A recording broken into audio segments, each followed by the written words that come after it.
Usually I'm in studio, but today I'm remote in the beautiful Diamond View Airbnb in Ligonier, and I'm interviewing Shaun Weiss today. Shaun, how you doing? Yeah, You're an actor. Good to see you. A I'm good, lot of Josh. people Nice to are see you, excited buddy. about this one. Great to thanks for coming on. A lot of people, we all studied journalism when we were younger, and there are always these people. Who would you want to interview? And I was always like, oh, I want to interview Josh from Heavyweights or Goldberg, and it's just surreal to be able to have that opportunity. So I'm a little Well, starstruck. I interview people all the time. I This is pretty cool. Yeah, I join. gotta tell you, I'm honored, bro. You know, a lot of people might say Barack Obama or Barbara Walters, but I like you have good taste, buddy. Buddy, I love it. That's great. Right off the bat. I saw on your website too, ShaunWeiss.com. You started a website and you put this pleases me. That has to be from we use it all the time at fantasy. This pleases me every time we get like a fantasy football draft offer. We use Yeah, your what a classic line and what a I, classic I film. do too. Like, I never set out to use it; it just naturally pops out of me in times of great pleasure and gratitude. Without a "this pleases me," it's just a natural thing. Now I have a question. Now, sometimes like both your characters in those films, they had brilliant lines. Was that script or was that improv or was that a little bit of both? Most of it was scripted, but we always had freedom to improvise. So it's probably 50-50. Like a lot of one liners. You could usually tell when something's ad libbed. But we were right from the get go. It was strange because that's how you're brought up, like, the first things you do. But that's really not how a lot of movies work. But I got trained to be able to ad lib because they were very liberal with that on the Mighty Ducks and Yeah, Heavyweights. I mean, Heavyweights was Apatow's first movie, and I think that's where he started to develop his style of, throwing out lines to the actors in the middle of a scene when he thought of jokes on the spot. So I think that's where he really started that kind of stuff with Heavyweights. yeah, I really feel like you brought a lot to that film too. Credibility with the child actors. I mean, everybody was really good.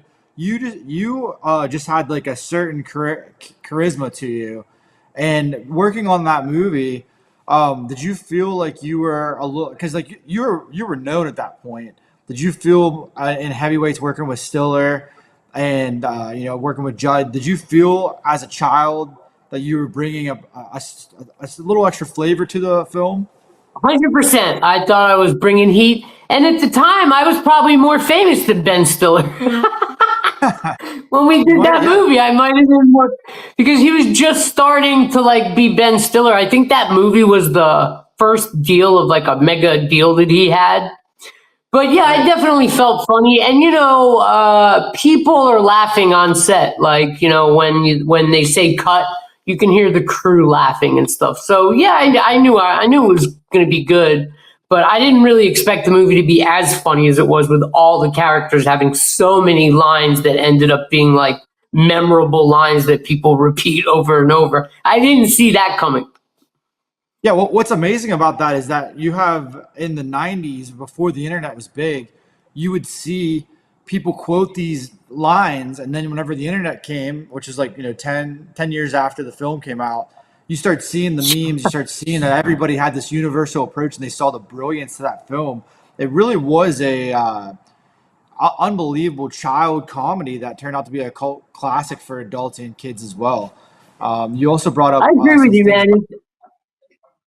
I with agree with you, heavyweights. and it's definitely like a movie that you couldn't even make today. It would not get passed and greenlit today. They would complain that people are body shaming and stuff like that. So it was definitely something that was of its time that will never really happen again. Do you remember filming it, and do you remember like forging relationships with the other actors, and like was it fun for you? Did you enjoy it more than filming Heavyweight or Mighty Ducks, or were they totally different? I mean, it was 100% fun. I mean, it was like going to summer camp with your best friends, and you don't have to go to school because we shot it during the school year, and then you're getting paid, and they're paying me in roast beef sandwiches, anything you want to eat, bro. anything you want to eat. You don't even have to ask for food. You're just thinking pizza. And they're like, are you thinking about a pizza? And here's the pizza. So it was really like heaven on earth there for a good chunk, man. It was a lot of fun. It was probably more fun than it looked, if that's even possible. That's incredible. Look, I went on your Wikipedia page, right? And for you being such a huge child actor, you don't really see a lot of like the history. So I was kind of curious. Whenever you were a kid, said you were born in New Jersey. Whenever you got cast as Goldberg in Mighty Ducks, did you like hockey? It was a foreign sport to you. Were you like, what's your involvement? You wore the Bro, Flyers jersey. I was so mad that the Mighty Ducks was about hockey because no, I hated hockey before the movie. I was pissed because I was a huge baseball fan, huge football fan. Why couldn't this movie be about tennis? Tennis, I'll take tennis over hockey. But after we started training camp and I started playing hockey all day and really got into the culture. By Yeah, the time we started shooting the movie, I was in love with the game of hockey. But that's no, at amazing. first I was like a curse. So you learned the sport of hockey during the filming, and then did you start watching hockey yourself, or because I mean you're getting Yeah, caught I up? started. Hockey's exploding with you guys. We were just immersed in it. I mean, we were going to training camp from 8 in the morning till 4 at night, and then after camp, we're going and hanging out with like local teams. We're going to hockey games. We were just totally immersed in hockey. And you know what the crazy thing is? I feel like I actually learned a lot about the flow of the game from playing the video game. We were playing that Oh, Sega yeah, hockey, NHL and '95 that's probably. really how I feel like. Yeah, exactly. That's And got amazing. hooked on that video game. And then, when we weren't playing the video game, me and Averman would be in the hallway of our apartment taking shots on each other, and so we just really fell in love with hockey, all of us basically. Now, when you filmed, did you go back? Like, you don't see the movie till it comes out. What did you think of?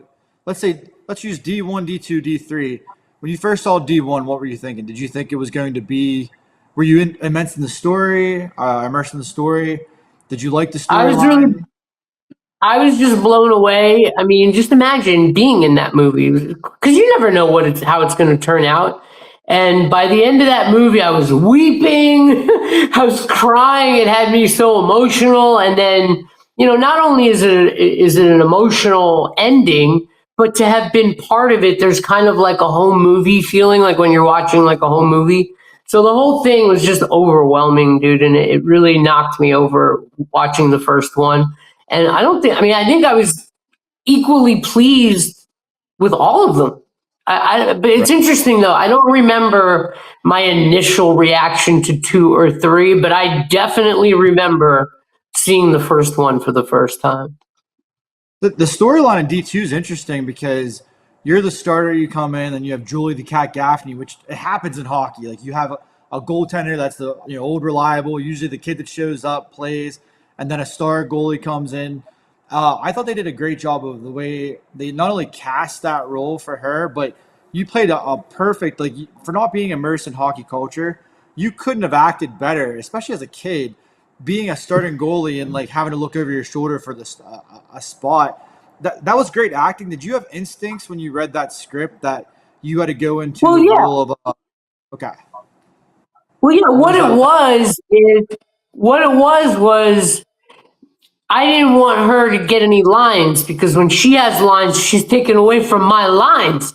So what you're seeing, what you're seeing is a real life reaction to her taking my spot. Get what I'm It saying? became oh So yeah, of course. I really related to my character because I wanted her to be gone in real life. That's amazing. Very very interesting how it really shines through in the film. You can see like it's like almost Yeah. advanced acting, and I people really go back and they've watched this movie over and over again. When you're watching that, you're like, man, this kid is incredible. You're always extremely funny, and I I see you get your appreciate humor. it, bro. Yeah, I mean, dude, it's ridiculous. Like from the level of comedic genius that you are, I've worked in Wow. comedy for a long time, and like a lot of like, there's old school comedians like Billy Omer. He was the fat guy that played Sandler's Wedding Singer, right? He's a comedian. You see a lot of like Oh these yeah, old yeah, I school know that guy. yeah, their brains don't shut off. And like I could see even on your current work now, you have your brain working, and like I saw the commercial for like the funk stuff, like the spray on your website. Oh, Yeah, it's just I it's gave my shot girlfriend well. a Dutch oven. Yeah, that's it. Yes, yes. And then but even you fall on the ice. It's like perfect. Like, dude, you can't teach that. Like, it sounds so Yeah, cliche, no, but I used to how do you fall fall into funny. this water? I just used to fall funny because of my big belly, bro. It's like, it was just like this giant picture having like a yoga ball on you the whole time. It just makes you funny. Anything you do, you just kind of like, Now, as a kid, like you look good. Like it's a good weight. You look good. You have so much confidence. It's like the Farley effect. Farley was a bigger guy. Farley was hilarious. He was a sex symbol. Now, obviously, you're a kid actor, and that you don't want people like. But you talked about it on some podcasts about these people at Kinks and child actors. So, yeah. like, you had to go through a lot from an acting perspective. But I want to talk about adult now. Like, I saw that you got cast in something.